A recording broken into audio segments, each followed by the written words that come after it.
Good morning. My name is Thomasina Russaw.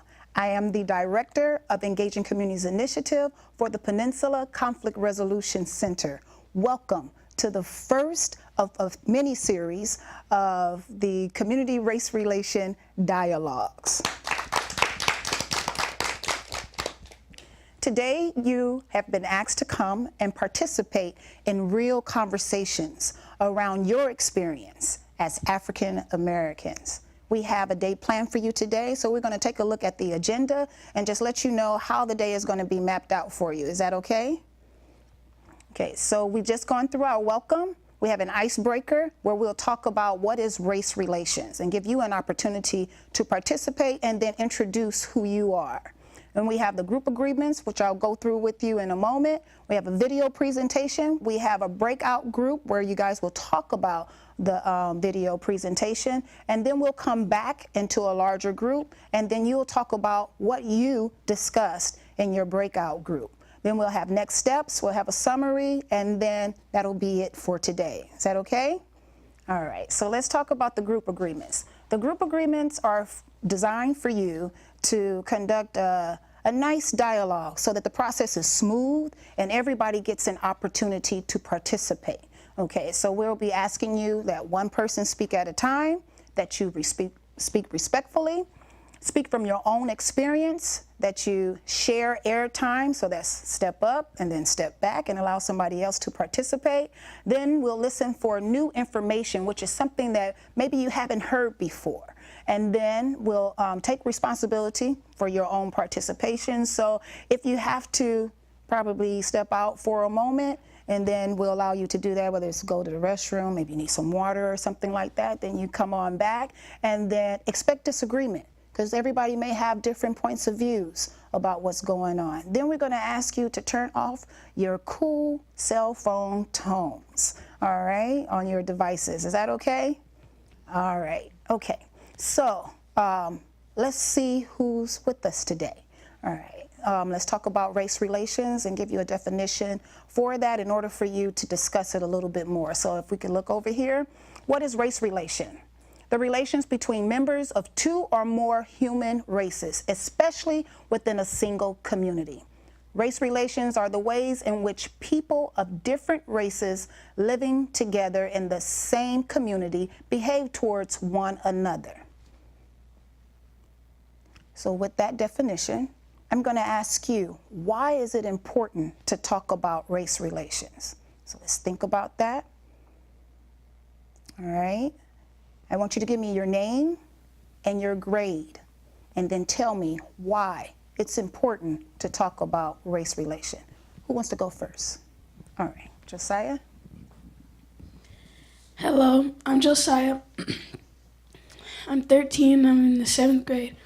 I think it's important to talk about your race because you want to feel comfortable talking about what race you are and if it affects you, because you don't want to be nervous talking about your own race in front of other people. You gotta be cool about talking about your own race, and I think we're here today to learn about how we could do that and other stuff about our own race. Okay, sounds good.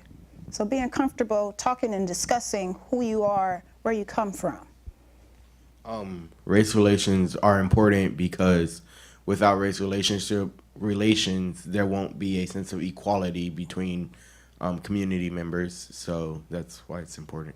So discussing equality is important in race relations. Anyone else? Alana? Hi, my name is Lorna, and I'm 11 years old, and I'm in the 6th grade. I think race relationships are good because if you don't feel comfortable with other race, you're not really going to see the other side of someone else's and what they're dealing with their race. Okay, so feeling comfortable around others is important when you're dealing with race relations. Anyone else want to say anything? Yeah? You don't have to be afraid. There aren't any wrong answers. Everybody answers is right. My name is Amaria, and I'm in the 7th grade. And I think it's important to talk about race relations because you don't want boundaries between two different races. Okay. And you want to be able to live like next to someone of a different race and feel comfortable talking to them or hanging out with them and not like nervous. Or Yes. So we want to eliminate boundaries and be comfortable getting along with everyone. My name is Zaria.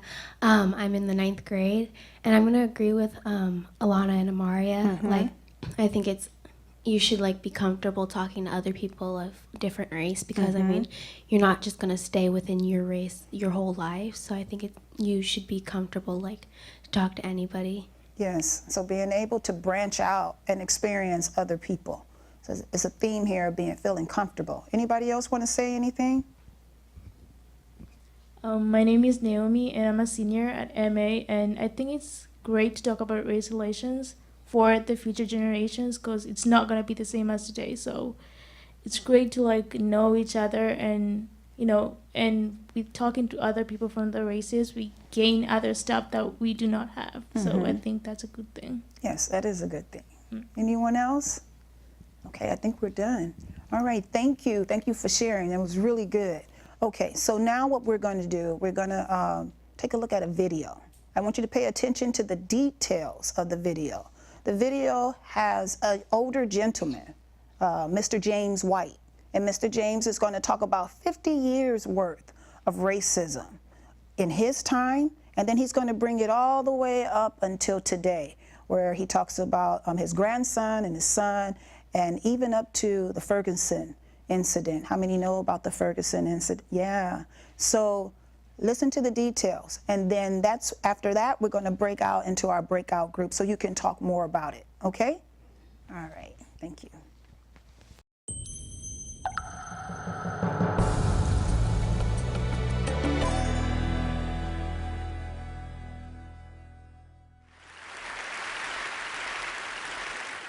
An 18-year-old African-American male joined the United States Air Force and was assigned to Mountain Home Air Force Base and was a part of the Air Police Squadron. Upon first arriving there, the first goal that I had was for me to identify an apartment so I could bring my wife and my new baby, Melanie, out to join me in Idaho. I immediately went to the personnel office, and in talking with the guys in personnel, they said, hey, no problem finding an apartment in Mountain Home, Idaho.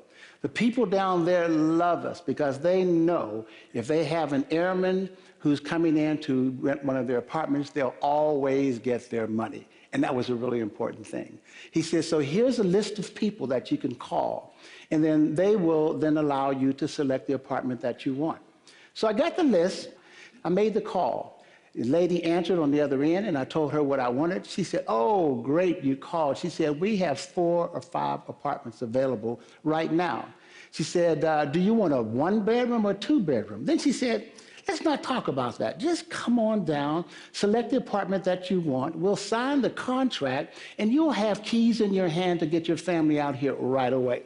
So I was excited, jumped in my car, went downtown, and knocked on the door. When I knocked on the door, the woman came to the door, and she looked at me, and she said, can I help you? I said, yes. I'm the person who called about the apartments. I was just coming down to make my selection. She said, you know what? I'm really sorry, but my husband rented those apartments and didn't tell me about them. I said, you mean he rented all 5 of them in 1 hour? She didn't give me a response, and what she said was this. She said, why don't you leave your number, and if we have some openings, I'll give you a call. Needless to say, I did not get a call from her. Nor did I get any responses from the other people that they gave me on the list where I could get apartments. So as a result of that and feeling rejected, I went back to the base and I talked to the squadron commander. His name was McDowell, Major McDowell. I said, Major McDowell, I need your help. I told him what happened, and here's what he said to me. He said, James, I would love to help you. He said, but you know the problem? We can't make people rent to folks that they don't want to rent to. And besides, we have a great relationship with people in the community, and we really don't want to damage that. He said, so maybe this is what you should do. He said, why don't you let your family stay home? Because you do know you get a 30-day leave. So once a year, you can go home to your family, spend 30 days, and then come on back. Needless to say, that didn't resonate for me. So after leaving him, I went back to personnel and talking to the clerk. He said, Jim, I think I have a solution for you. He said, there's an airman who's leaving, and he has a trailer. He said, if you noticed in Mountain Home, there are trailer parks and trailers all over the place. He said, you can buy his trailer, and you'll probably get a really good deal because he wants to get out of town as soon as possible. He said, and that would take care of your problem, and that would provide the solution for you.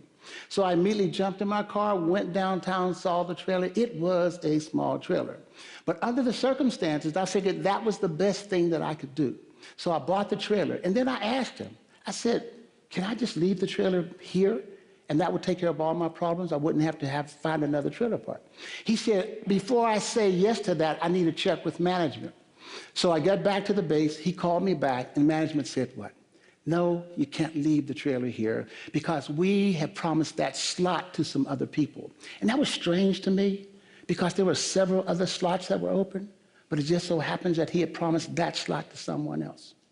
So what I did, and he said, you shouldn't worry, Jim, because there are a lot of trailer parks. So I put out another exhaustive list of going to trailer parks. I went to one after another, and I got the same kind of rejection there that I received when I was looking for the apartment.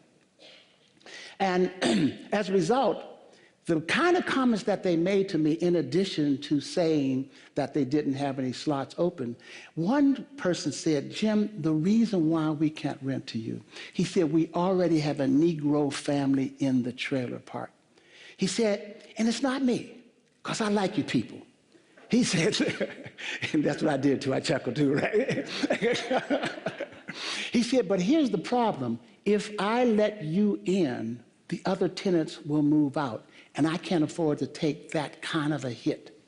So he said, I just can't rent to you. Even though that was discouraging, it didn't stop me. I kept looking, and I looked at the far end of the town in Mountain Home, and there was a small trailer park. I mean, really small trailer park. It didn't have any paved roads in it. It didn't have the concrete slabs. It didn't have fencing to proportion off your trailer slot from other trailer slots. It didn't have a laundry facility. But the conclusion I reached at that moment was I didn't have a lot of other options. So I called my wife and I said, we're going to make this one work. And we moved into it, and we became homeowners in Mountain Home, Idaho. And of course, eventually things settled down. 4 years after that, I received papers to move from Mountain Home, Idaho, to a place called Goose Bay, Labrador. We won't even talk about that. It was another big location, right? So my challenge then was to get my family from Mountain Home, Idaho, to Sharon, Pennsylvania. That wasn't a problem because we had just purchased a brand new automobile. My mother called and said, she'll fly out, she'll be with us as we drive, and she'll help us manage the children. So she came out, her and Alice put a lot of food together for the trip. That morning we left about 5 a.m. Great trip, having a great time, good conversation. Somewhere around 6:30, 7 o'clock, we got a little bit tired. And said, why don't we get a motel so that we can rest and then have an early start in the morning? So we were looking at a number of the motels as we drove down the road, and we saw one. It was a great big bright flashing line that says vacancies, vacancies, vacancies. So we stopped in. They were in the parking lot. I went inside. When I walked inside, the lady was just finishing up one contract with some folks. Some other people were coming in behind me. And so I walked up to the counter, and she said, how can I help you? I said, I would like to get a motel for the evening for my family. She said, you know, I'm really sorry. I just rented the last one. We will not have any more until the morning. She said, but if you go down the road about hour, 45 minutes, there's another trailer park down there. I said, yeah, but you still have the vacancies light on it. It's flashing. She said, oh, I forgot. And she reached over and turned the light off. Then she looked at me and I looked at her. There were other people in the room. She kind of looked at them. No one said anything. So I just got the hint and I left, went outside to the parking lot. And I told my mother and I told my wife and also Melanie, I said, well, it looks like we're going to have to drive a little bit further down the road to be able to sleep tonight. And We did drive down the road, but just before we took off and pulled out of the parking lot, guess what happened? The light came back on, and it said vacancy, vacancy, vacancy. We were able to find a nice place. It wasn't our preference, but it was secure, and it was clean, and so we had a great sleep that night. The piece that's important about that is that we had similar kinds of experiences from Idaho all the way through to Pennsylvania, where we were ejected from hotels, motels, and restaurants. But we made it to Pennsylvania. Got the family settled. Everyone was glad to see the kids. I jumped on a plane, shot off to Goose Bay, Labrador, which is another story, right? Here it is. 53 years later, I now have 9 grandchildren, 2 great-grandchildren. 5 of the grandchildren are boys. I have masters, PhDs, undergrad, 1 in medical school. I have a couple that are trending, you know. They're almost there, but not quite. I have 1 that has been in college now for 8 years. He doesn't have a degree yet, but he wants to be a comedian. So we're just trying to get him to stay in school, because you never know. Just because you're funny at home does not make you a comedian, right? But the thing about it, they're all good kids. No drugs, no babies in high school, no crime. So with that being the backdrop, I was sitting in my TV room watching TV, and they were talking about Ferguson and all the hullabaloo that was going on. And all of a sudden, one of the news commentators got on the air, and she said, in the last 3 months, 8 unarmed African-American males have been killed by police, white homeowners, or white citizens. And for some reason at that moment, it just all hit me. I said, what is it? It is so insane. What is the hatred that's causing people to do these kinds of things? Just then, one of my grandsons called. He said, Granddad, did you hear what they said on TV? I said, yes, I did. He said, I'm just so confused. He said, we do everything we do. But it seems that driving while black, walking while black, talking while black, it's just dangerous. What can we do?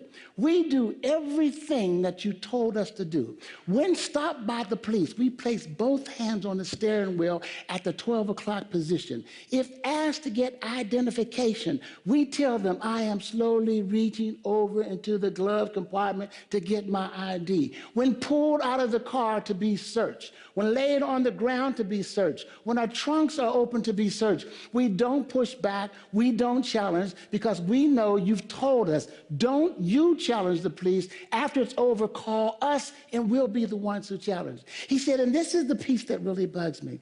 He said, our white friends, our buddies, we kind of hang together. When they hear about these kinds of things happening to us, they say, why do you take it? You need to push back. You need to challenge. You need to ask them for their identification. And here's what the boys have been taught to tell them. We know that you can do that, but please do not do that while we're in the car, because the consequences for you is significantly different than the consequences for us. And so as a grandparent, what do I tell my grandsons? How do I keep them safe? How do I keep them alive? As a result of this, people have come to me and say, Jim, are you angry? And my response to that is this. I don't have the luxury of being angry. I don't have the luxury of being angry. And I also know the consequences of being enraged. So therefore, the only thing that I can do is to take my collective intellect and my energy and my ideas and my experiences and dedicate myself to challenge at any point in time anything that looks like it might be racist. So the first thing I have to do is to educate. The second thing I have to do is to unveil racism. And the last thing I need to do is do everything within my power to eradicate racism in my lifetime by any means necessary. The second thing that I do is this. I want to appeal to Americans. I want to appeal to their humanity, to their dignity, to their civic pride and ownership, to be able to not react to these heinous crimes in an adversive manner, but instead to elevate your level of societal knowledge, your level of societal awareness and societal consciousness, to then collectively come together, all of us come together, to make sure that we speak out against and we challenge any kind of insanity that makes it okay to kill unarmed people, regardless to their ethnicity, regardless to their race, regardless to their diversity makeup. We have to challenge that. It doesn't make any sense. And the only way that I think we can do that is through a collective. We need to have Black and white and Asian and Hispanic just to step forward and say, we are not going to accept that kind of behavior anymore. With that, I thank you.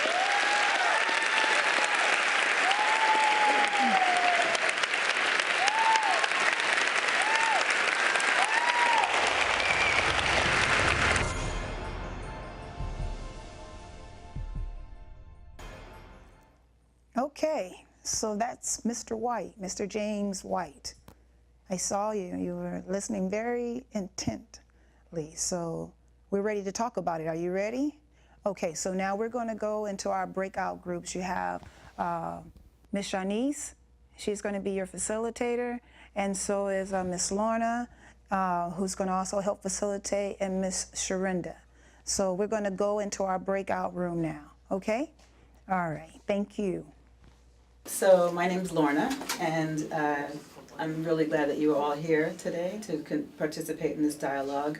We just saw a film that featured James Miller talking about his experiences with race. So I wanted to find out from each of you what your feelings were about looking at that film. How did it make you feel? My name's Josiah, and I think when I watched about that video, something that I learned, I think we need to stop, is that shooting or killing unarmed Black people, not just Black people, every people, because there's sometimes Mexicans who are getting killed and they're unarmed.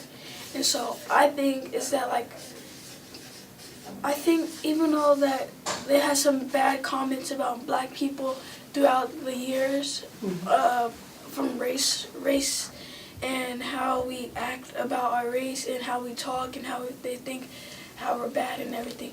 I think one thing that the police and the people who are unarmed and they're still getting killed have to do is I think the police have to be aware that some people aren't bad. Some people look like they're bad, but they're not actually. They're actually like a nice person. I think the one thing that the driver or the person who is getting talked by the police has to tell them what they're doing. So either go into their glove compartment to get their registrations for their car. They gotta say it to the officer instead of just reaching in there because they might think you're getting a gun or a knife. So I think that's one reason why people are getting killed, and I think we should do is tell the officers what we're gonna do before we do it, so they know that we're not trying to get a weapon of some sort.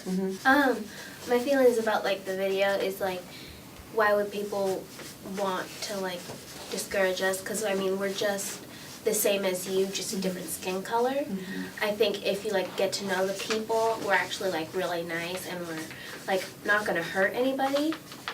And I just think that people should stop assuming things about us, and just because we're a different race doesn't mean we're not gonna be any less nice to you.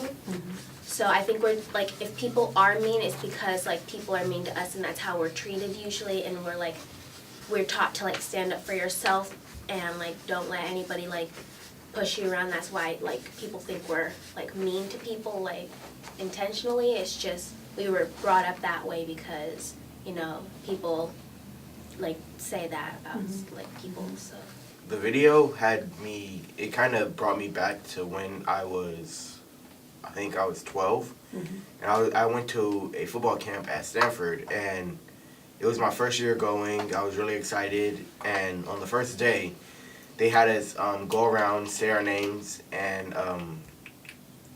say what our favorite football team was. So when I stood up, I had stood up and I said my name like I was taught to do, with like say your full name and like say it as you're proud. So that's what I did. And at the end of the camp, I remember one of the coaches he had came and he said like they were like talking about like, oh yeah, like how they feel about each of the participants at the camp, and like what they thought about them, and like how like what type of energy they brought to the camp.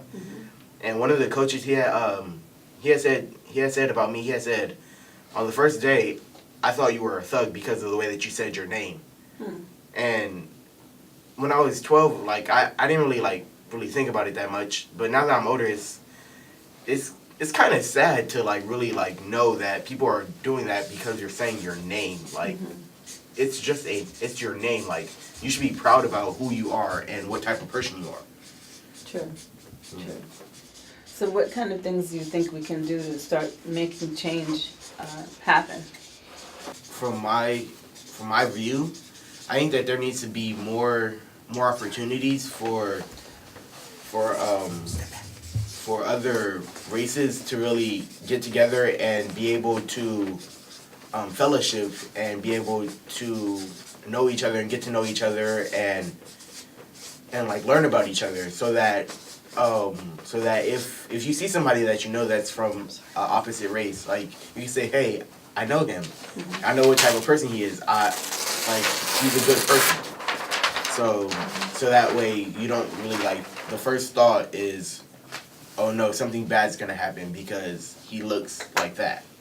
So getting back to the film also, what other points does anyone else feel were important that were raised in the film, and how do you think change can happen as a result of what you saw?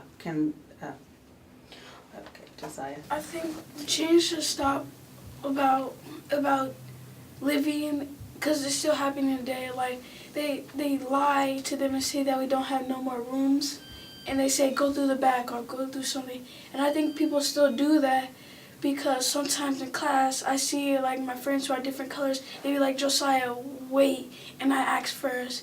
But then like my friend asks right after me and he's like a different race, and they just say go ahead.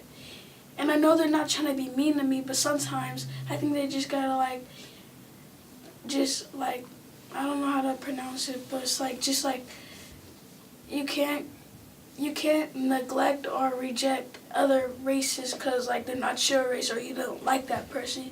You can't lie to them saying like, oh, someone's already in there, but you just let someone go in there when someone's already in there. I think I think that's really bad, because how will we trust you? You keep lying like that.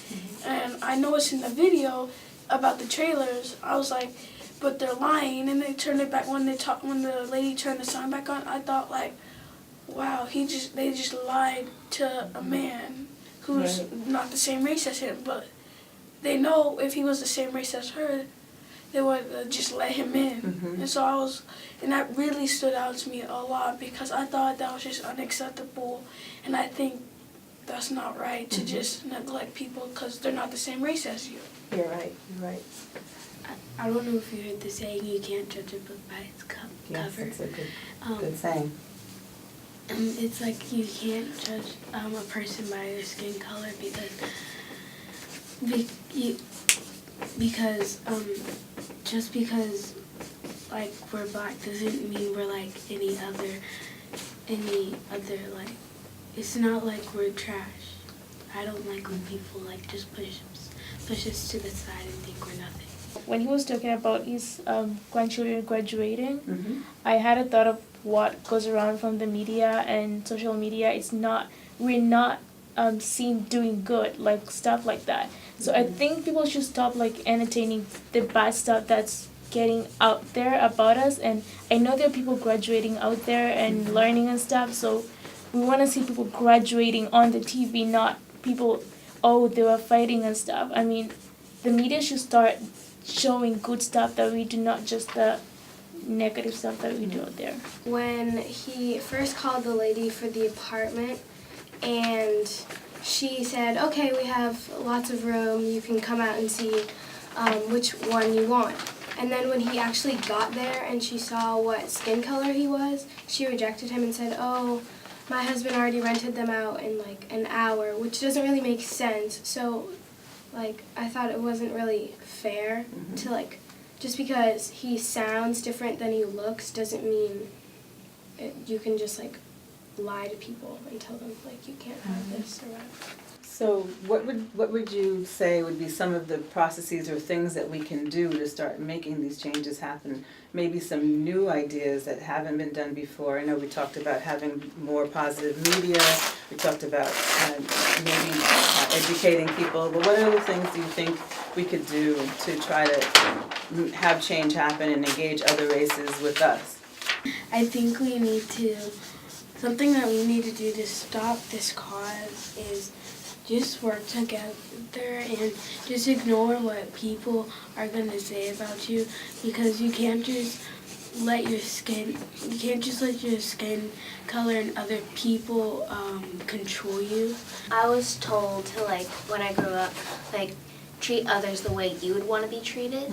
So I think that, like, it should start off small and everything, and, like, start at school and, like, invite other people of different race to, like, sit with you during lunch or, like, play with you or something like that, because, like, little things like that will teach people that not all people are mean and, like, you can't judge people.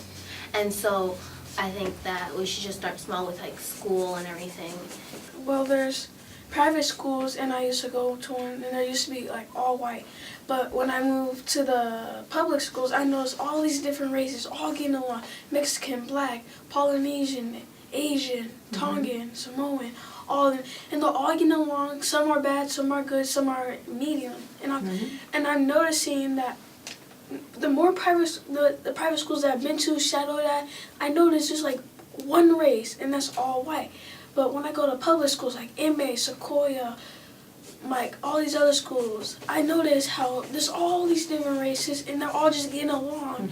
And their parents too, when they come like to assemblies for their kids, their parents are still getting along. And I notice how the teachers at those schools are all different races too. We have like Italian there, Black, Samoan teachers, and we got our principal. She's Black, and she doesn't like do stuff to the teachers who are white. She agrees that everyone understands. So I think it should start. I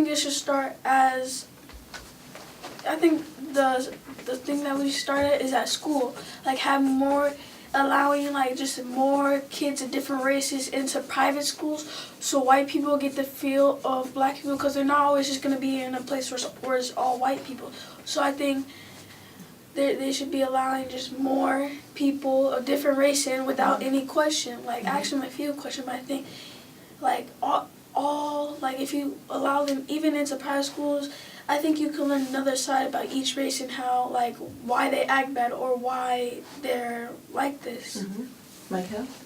One thing that I would love to see happen is for people who are normally targeted, for us to be able to meet the local police and really get to know them, so that they can know us, so that we're not overlooked, and so like there's more of a connection to like between the enforcers of the law and the people who are supposed to be committing the law. And how would you suggest that happen? What form should that take? With the community, just a day at the park where, like, a huge barbecue, like everybody comes out, there's food available for everybody, and local police will be there, like they'll be able to meet with people, and it'll just like something great to like make more of a community, to really bring that community together. Because today, like from my point of view, it's really separate, like everything is separate, like oh yeah, more people like this, they'll hang out over here and only in this group. But if we can all just like get together and just be able to have fun and just do good together, then we'll just be great. It'll really be great.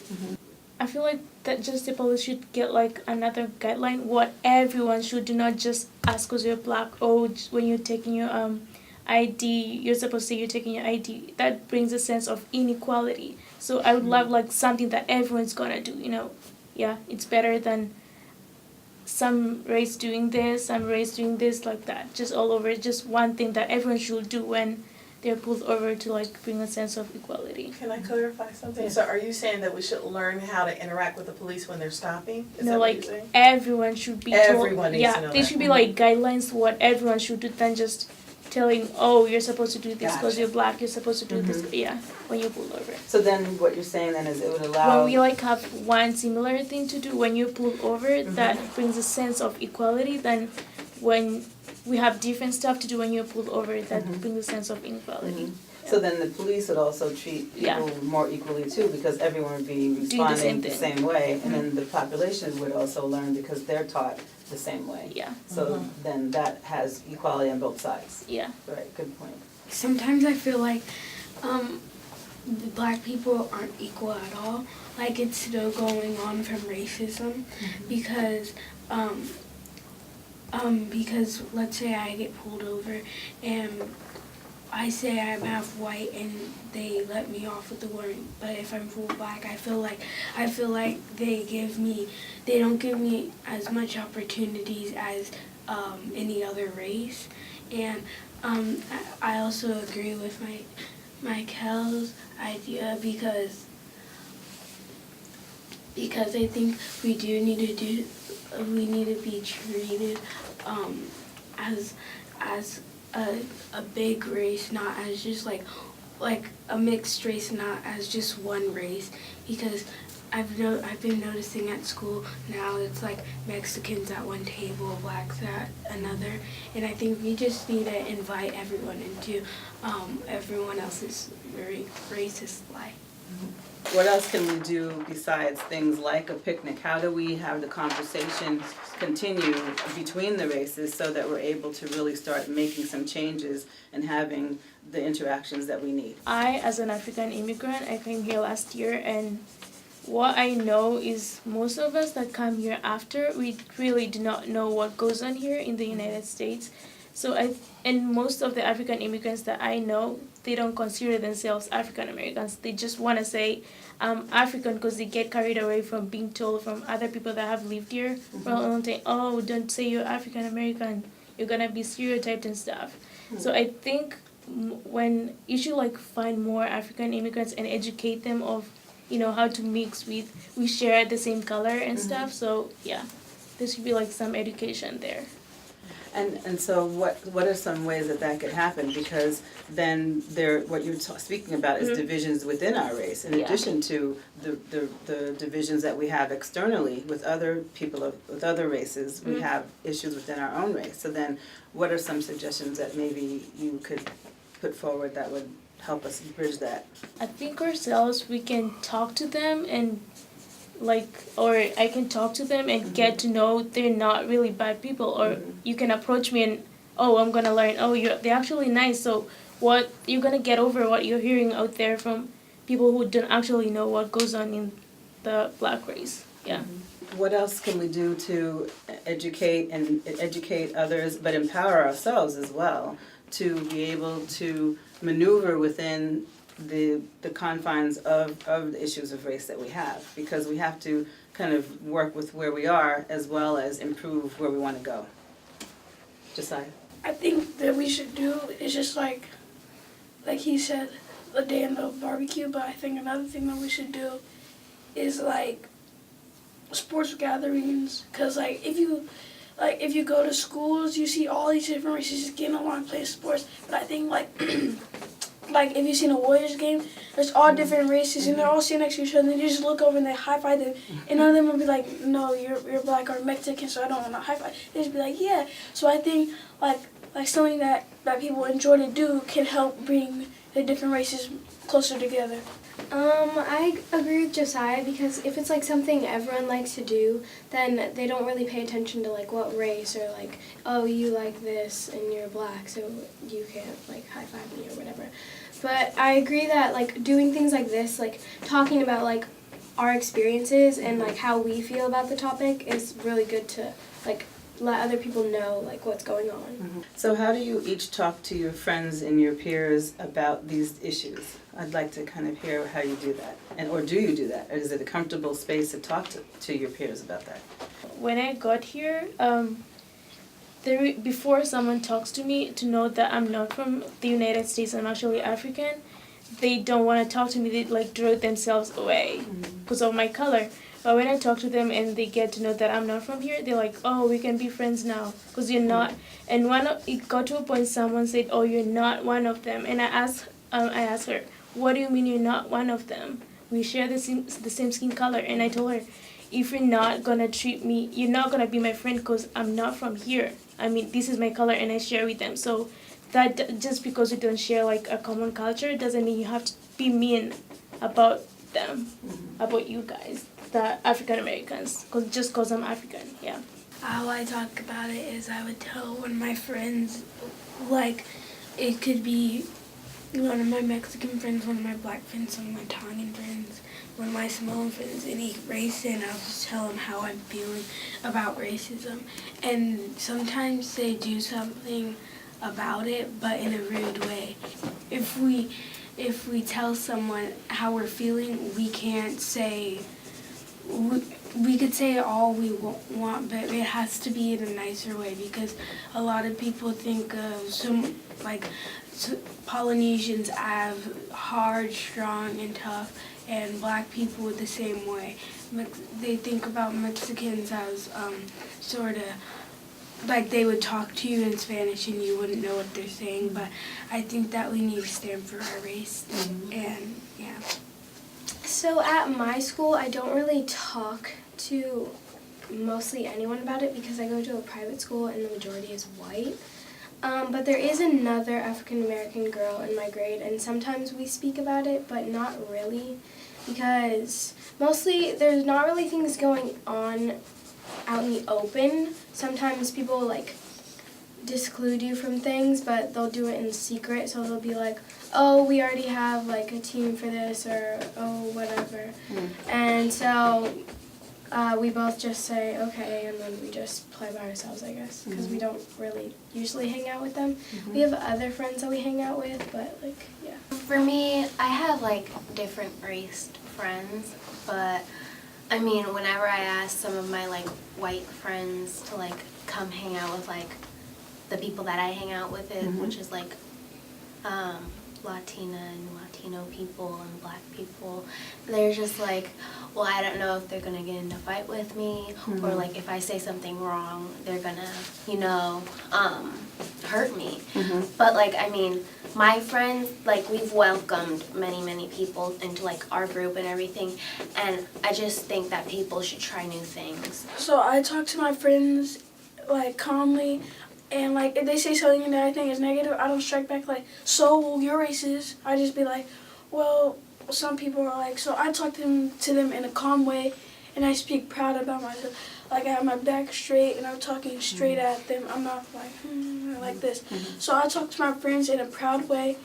I tell them I like my race. I don't dislike my own race, and I can't change that. And so my friends do the same thing. Like there's like only one white kid in my class, and he's so nice. He's not mean to anyone, and it's like, and he's proud about being white. And so and how I talk to them about our race is that we just, like, we stand up, or we're just playing basketball, shooting around while we're waiting for someone to shoot the ball. We just stand next to someone and be like, hey, bro, what did you do over the weekend? Be like, so it's like, since it's Christmas, like, since all these different races have all different traditions, like my Mexicans, they have, well, my Mexican friends, they have like tacos, frijoles, all those for like Christmas, and I'm like, and they're like, they're not like, so, but you probably won't like them because you're black. They'd be like, you want to try? I'm like, yeah. And so it's like, like, we're just playing, and then like I talk to my friends, and like, and one thing that I like is like they don't even judge. They just go along with it.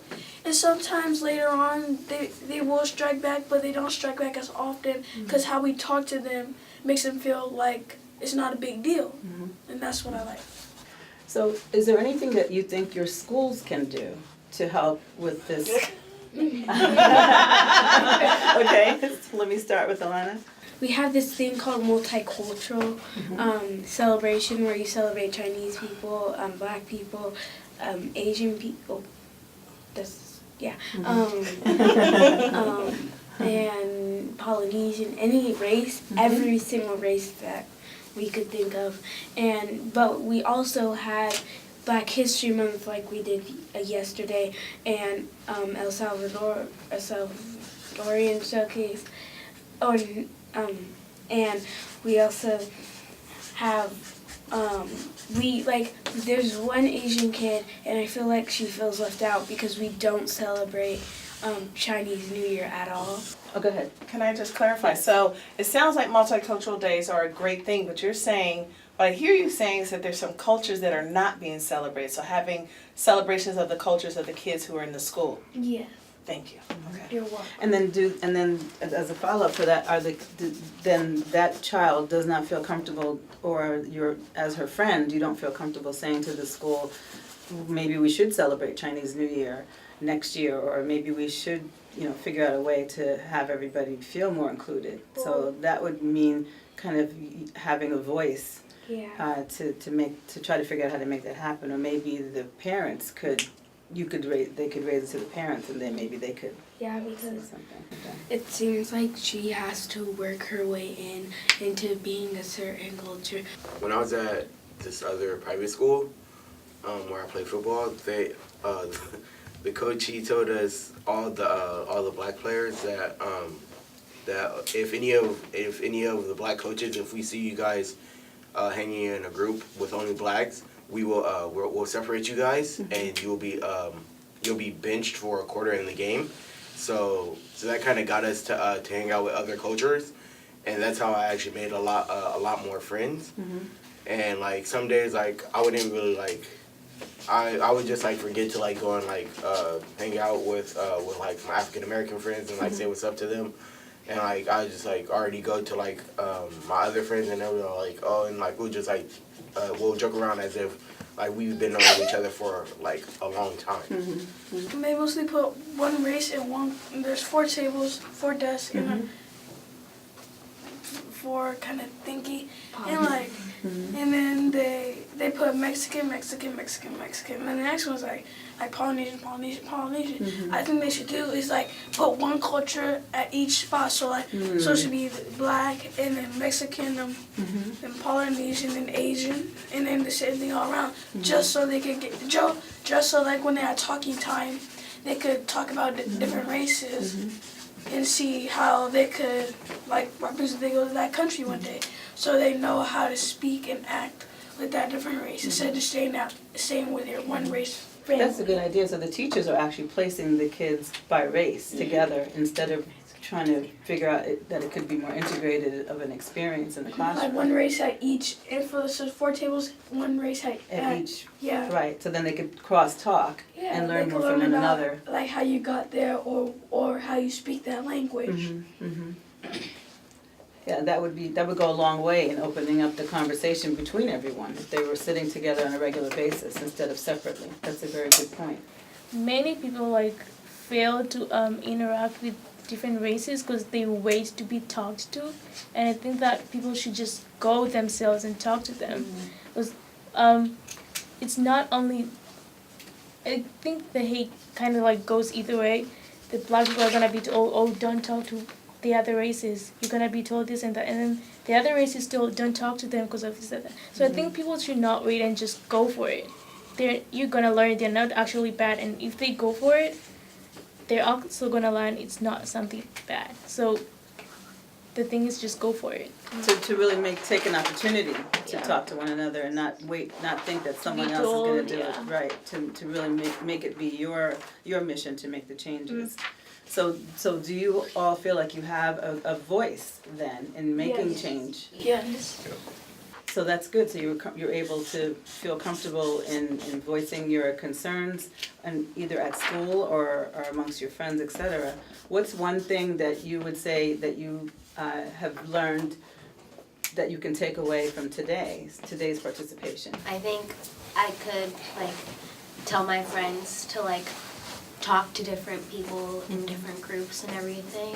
And I think that like maybe on Monday I could eat lunch with like some of my other friends and like talk to their friends about like what we talk about and like what we do on the weekend with my friends and everything. So One thing I took away was that it's important to try new things and like hang out with different people so you can get to know like other races and other ethnicities and how they do things.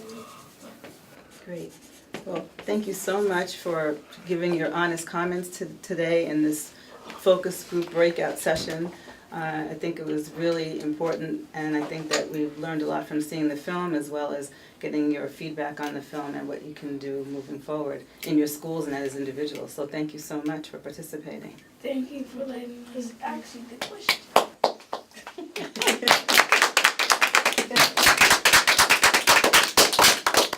So welcome back, everyone. I understand that some really good conversations took place during your breakout group. Is this true? Yes. All right. Are we ready to share out? Yes. Okay. So who's going to share out for us? Okay. I'm Zaria and I'm in 9th grade. During the group, we shared out about like how we could change like what people think about race relations and like how we think Mr. James felt during the time and like how we could change racism and like how we can educate other people about like our race and other people's races and just ideas and all that stuff. Okay, so what exactly did you talk about as far as how to change folks' mind? You talked about educating. What details can you tell us about that?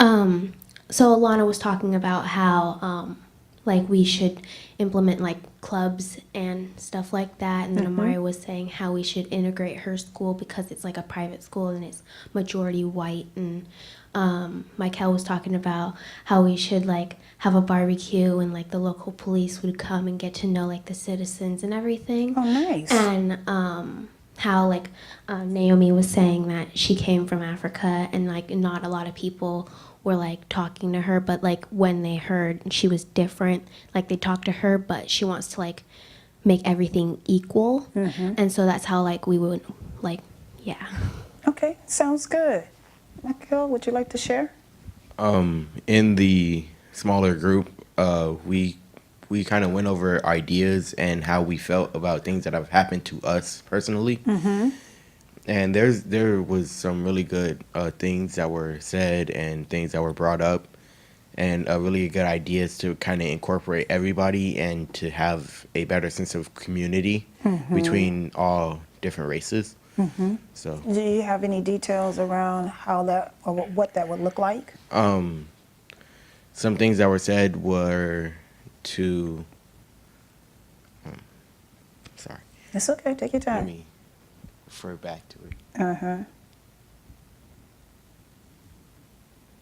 It was to kind of mix up the classroom. Okay. To have everybody distributed equally. Yes. And to be able to mix with other races and to really like be able to get to know other races and be able to talk to them. So creating more interaction with diverse groups or people from diverse exactly. groups. Nice. Okay, sounds good. Sounds like you guys really had some really good conversations there. You can be seated. Thank you.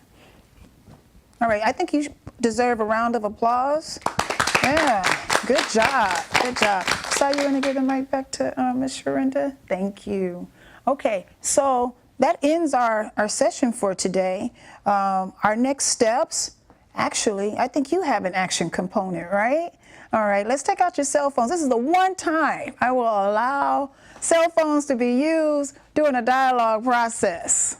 So let's take out your cell phones. Those of you who have your cell phones with you. And I would like for you just to kind of hashtag your experience today. You know, send something through either your Instagram, your Facebook, or your Twitter, letting folks know what you learned today. You know, it could be one word, you know, out of this whole experience. All right? No? Okay, you ready? Oh, okay, it's turn it on. Oh, because everybody turned it off. You guys are so good.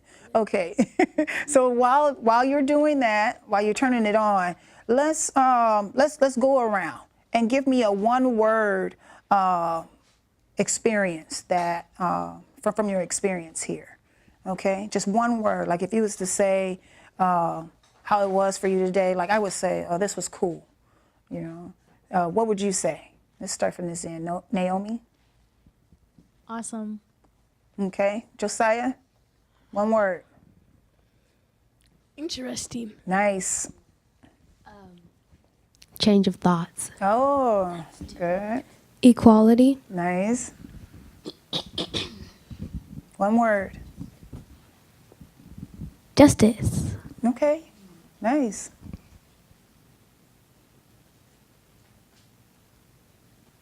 Fellowship. Fellowship. Okay, very good. Are you ready? Oh, I see some selfies going on here. You got to send the selfie along with it. Okay, let me know when you're done, and then we're going to move forward. Okay. Are we good? All right. If you want to do it later, that's okay too. You can send out just your one word that you just gave just now. Let's pass the mic back down to Ms. Sharinda, please. Okay. Good? Nice. All right. Okay, so we're ready. Josiah, you ready? Okay, good. Okay, so next steps. Thank you so much for sharing out today. All the information that we've gathered from you today, we're going to present that to your coordinator, and then we'll move forward. So anything that you would like to do on your school campus, they'll know about that. And then what will happen next is at the end, in the fall, we're going to have a summit. And so we're going to ask you to come back and then talk about what you did do. What was it that you implemented during the time that you had before, or after this session up until your summit. Okay? All right, sounds good? I hope you had a great time. I enjoyed talking with you, and I enjoyed hearing from you. So I hope you had a great time here. And so we'll see you in the fall, all right? All right, thank you.